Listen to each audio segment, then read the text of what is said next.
सिर्फ 48 घंटे, 2 दिन, 72 घंटों की कहानी गई, सिर्फ 48 घंटे, 2 दिन के अंदर क्या होने वाला है, जरा आइए सुनते हैं। जी अस्सलाम वालेकुम दोस्तों, इज़हार ख्याल में एक बार फिर खुश आमदीद और बहुत ही अच्छी खबरें लेकर आए हैं। कुछ इस तरह का तबसरा लेकर आए हैं आज के पूरा जो ये ड्रामा चला रेजीम चेंज का, इसकी पूरी सूरत हाल आज आपके सामने इस प्रोग्राम में। इस प्रोग्राम को एंड तक देखिएगा, आपको पता चलेगा कि सूरत हाल है क्या।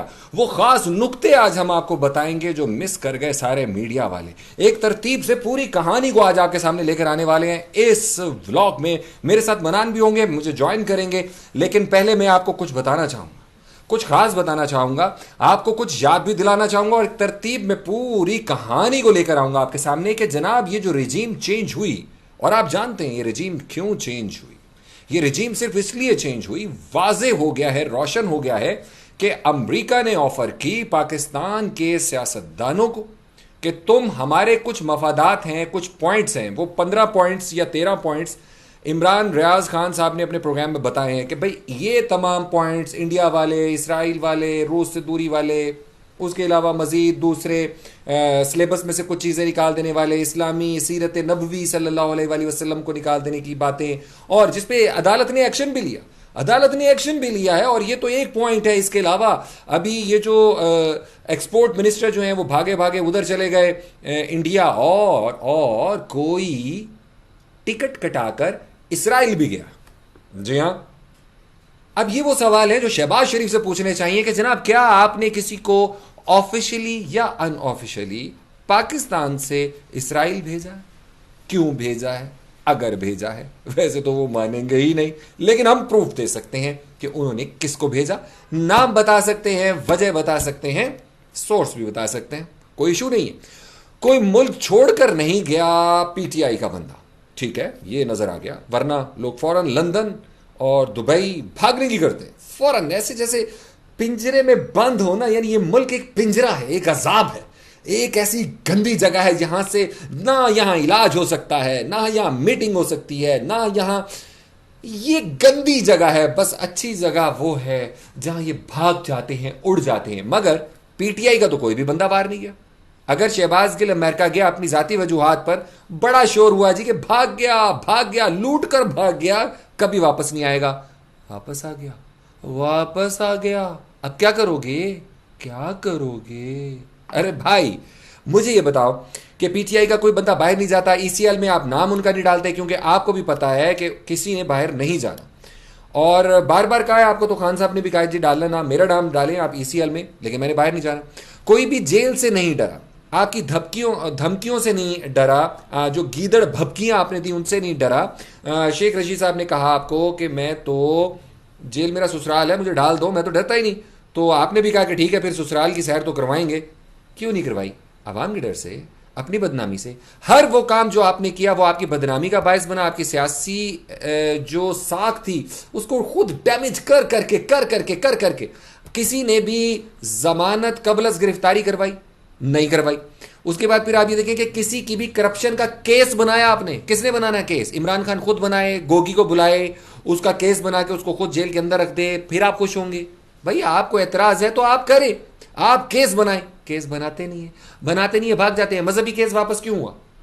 क्यों नहीं आपको उसको परसू किया? डंडा तो बहुत बड़ा आया था, डंडा तो बिल्कुल बहुत बड़ा आया था, यूरोप से होता हुआ, पूरी दुनिया से होता हुआ, और उसके बाद फिर किसी गेट से होता हुआ आप तक आया है डंडा, बिल्कुल आया है। मगर मजहबी केस वापस इसलिए भी हुआ कि आबिद शेर अली के कौन कौन लोग शामिल थे, ये बताइए। उसके बाद फिर आप ये बताएं कि तोशा खाना का केस, अदालत ने कहा जनाब बिल्कुल ये तो बहुत बुरी बात है, घड़ी भेज दी, चोरी हो गई, सड़क बन गई, आओ तोशा खाना का सारा रिकॉर्ड ले आओ। आपने कहा वो तो डीक्लासिफाई हो ही नहीं सकता, आपकी हुकूमत है ना, आपने रिकॉर्ड देना था, इनकार कर दिया। क्यों किया इनकार? हद है यार। यानी कि आप लोग इतना चिढ़ा देते ना अगले बंदे को, बिल्कुल आप समझते हो हम पागल हैं, हम डीजल पीते हैं और घास खाते हैं। नहीं भाई, ऐसे नहीं चलेगा। तोशा खाना का सारा रिकॉर्ड दे देते, दूध का दूध, पानी का पानी हो जाता। ईसाई कार्ड आपने खेलने की कोशिश की, खूनी सियासत आपने करने की कोशिश की, पूरी तरह से एक गमला भी नहीं टूटने दिया अभी तक पीटीआई ने। और रोज जलसे किए हैं। ये वर्ल्ड रिकॉर्ड है, ये वर्ल्ड रिकॉर्ड है कि इतने ज्यादा जलसे पूरी दुनिया में रेगुलर किसी ने अभी तक नहीं की। और 20 तारीख को मुल्तान के जलसे के बाद ये रिकॉर्ड बन जाएगा। और उसके बाद आपको बताऊं कि एफआईए की सियासत भी आपकी फेल हो गई। आपने जितनी धमकियां दी, लोगों को उठाया, जो कुछ किया, आरजी है भैया, आरजी है। मुश्किलें आरजी होती हैं। और उसके बाद फिर जरूर वो सुबह रोशन आएगी जिस दिन हम देखेंगे कि एक अवामी हुकूमत वापस आ जाएगी, एक अवाम की ख्वाहिश वापस आ जाएगी। आप अगर ये अपने पैर पर कुल्हाड़ी ना मारते तो अपनी परफॉर्मेंस की वजह से इमरान खुद धड़ाम से नीचे गिर चुका था।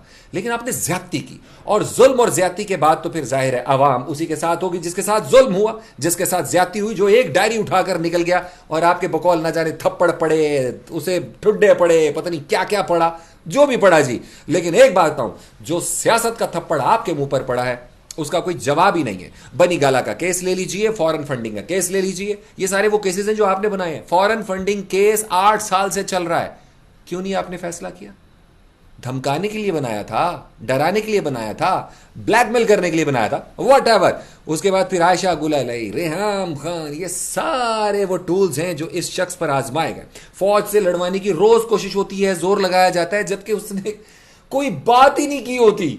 यानी अभी कल की तकरीर में कोई जिक्र नहीं था, लेकिन उसके बावजूद जियो को नजर आ रहा था कि ये तो रेड लाइन क्रॉस कर गए। मुनीब साहब लगे हो, ये तो रेड लाइन क्रॉस हो गई भैया, ये तो बहुत जुल्म हो गया, फौज के खिलाफ कर दिया। अरे कुछ नहीं किया, ऐसे काम का बकवास किए जा रहे हैं, अपनी तरफ से लगे हुए हैं। जो चीनी का केस आपने बनाना था, चीनी चोर आपके अंदर चला गया। जो आटे का केस बनाना था, आटा चोर आपके साथ चला गया। जो आपने लैंड माफिया का केस बनाना था तो अलीम खान को आप अपने पास ले गए। सारा का सारा काम ही उल्टा कर दिया भैया। जितनी तदबीरें की आपने इमरान को तबाह करने की, बर्बाद करने की, वो सारी उल्टी हुई हैं।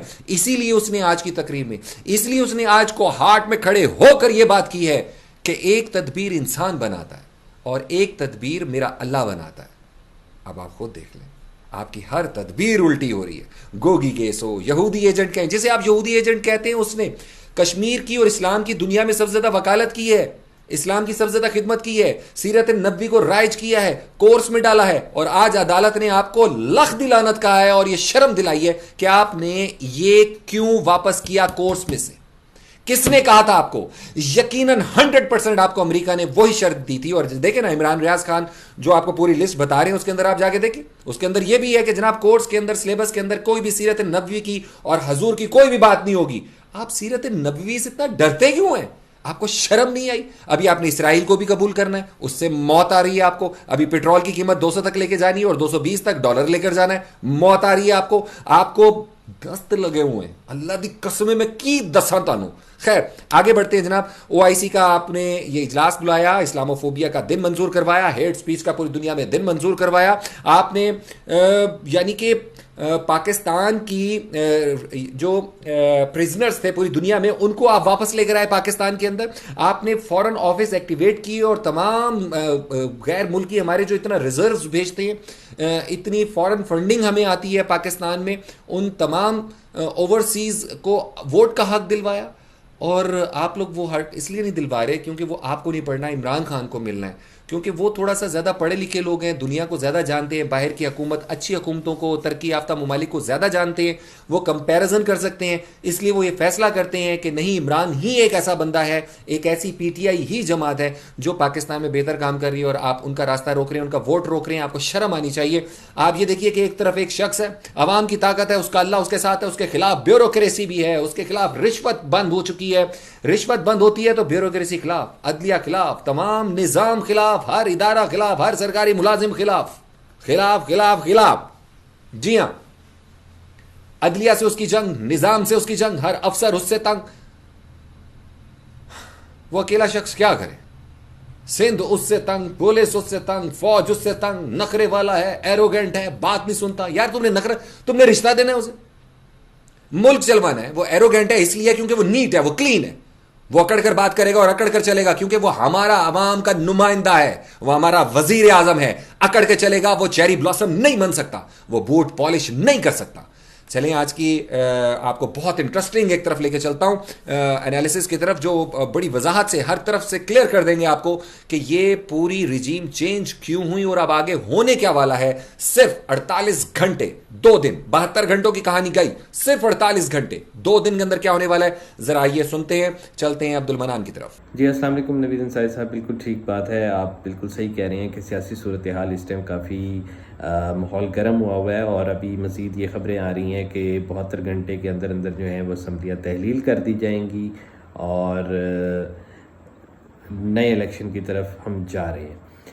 अब इसमें थोड़ी सी तवज्जो मैं आपकी ये दिलाना चाहता हूँ इस बात पे कि जब कुछ दिन पहले आप वापस चले जाएं तो आपको पता चलता है कि एक ख़बर आती है कि नवाज़ शरीफ साहब की तबीयत ठीक हो गई है और पाकिस्तान में अब उनका इलाज मुमकिन है, तो वो वापस आ रहे हैं। और फिर अचानक से 2-3 दिन के बाद, 4 दिन के बाद पता चलता है कि वो नहीं आ रहे। इसी तरह इसहाक डार साहब भी नहीं आ रहे और गवर्नमेंट की जो इस टाइम करंट सूरत हाल थी वो महंगाई के मसले को लेकर जिस तरह फंसे हुए थे, फ्यूल की प्राइसेस का फ़ैसला नहीं हो सका, इलेक्ट्रिसिटी की प्राइसेस बढ़ाने का भी कुछ बढ़ाई भी और कुछ रेजिस्टेंस का सामना भी करना पड़ा।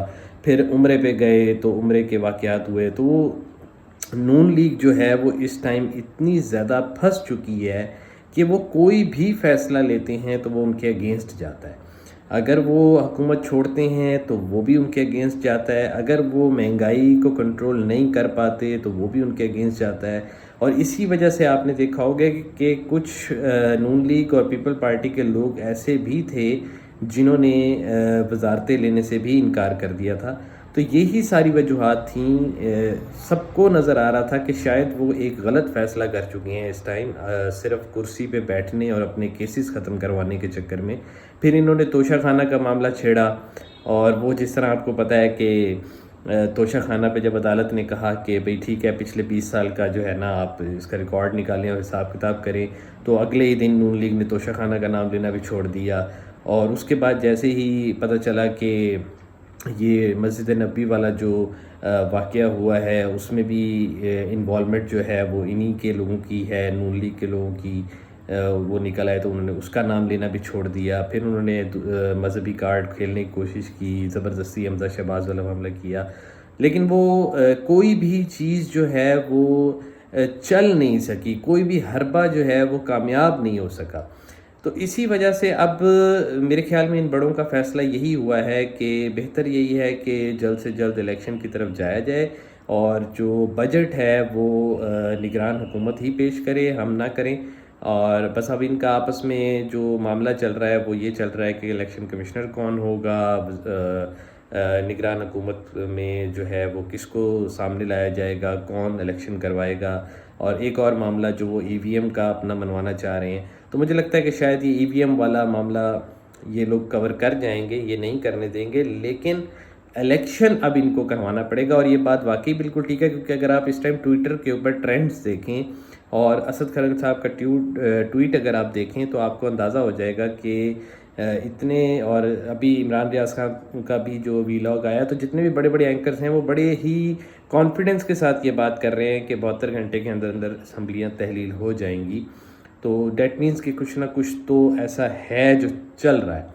बाकी अभी देखते हैं कि मज़ीद 72 घंटे में क्या होता है। अभी जलसे भी चल रहे हैं और काफ़ी माहौल गर्म हुआ है। और आज एक और ट्रेंड भी ट्विटर के ऊपर वायरल हुआ है, गरीदा देखो के नाम से, और इम्पोर्टेड हुकूमत नामंजूर के साथ गरीदा देखो भी जो है वो ट्रेंड में है। और उसके ऊपर अगर आप देखेंगे तो आपको नज़र आएगा कि जितने भी ये इमरान खान के जलसों के अंदर होल्डिंग्स और ये कार्ड्स जो उठाए हुए हैं और जितने भी लोग वहाँ पे मौजूद हैं, तो वो सब लोग जो है अपनी वो दिखा रहे हैं और गरीदा देखो के नाम से ट्वीट कर रहे हैं। जियो को ट्रोल किया जा रहा है, गरीदा को दिखाया जा रहा है कि ये देखें कि ग्राउंड रियलिटीज़ ये हैं और आप क्या कर रही हैं, और वो काफ़ी वायरल हुआ है। तो वो भी अगर आप शेयर करना चाहें तो ज़रूर शेयर कीजिएगा। जी हाँ अब्दुल मनान, गरीदा देखो, चाहे आसमा शिराजी देखो, चाहे मैं तो कहूंगा सलीम साफ़ी देखो, रऊफ क्लासरा देखो, शाहजेब खान ज़ादा देखो, हामिद मीर देखो, इधर देखो उधर देखो, जियो देखो, एक्सप्रेस देखो, दुनिया देखो, 24 देखो, सारे चैनल देखो, ले दे के बोल है, कैपिटल है और ARY। इमरान कहता है मैं जिहाद कर रहा हूं, उसके साथ जो है वो भी जिहाद कर रहा है। और उसके साथ 22 करोड़ अवाम है, ये 4-5 हजार का एक टोला है, इसे छोड़ दे, इसके दिमाग में नान भरे हुए हैं, बिरयानी भरी हुई है, इनका हमारे पास कोई इलाज नहीं है। मगर हकीकत, हक और सच इनको रोंद के चला जाएगा। इन्होंने जाती तौर पर दुश्मनी पाल रखी है, अपनी जाती अना की वजह से मुखालफत करते हैं इमरान की। हम इमरान की हिमायत इमरान की वजह से नहीं, उसकी सोच, फिक्र और उसके अमल की वजह से करते हैं। अपना बहुत सारा ख्याल रखिएगा। अल्लाह निगहबान।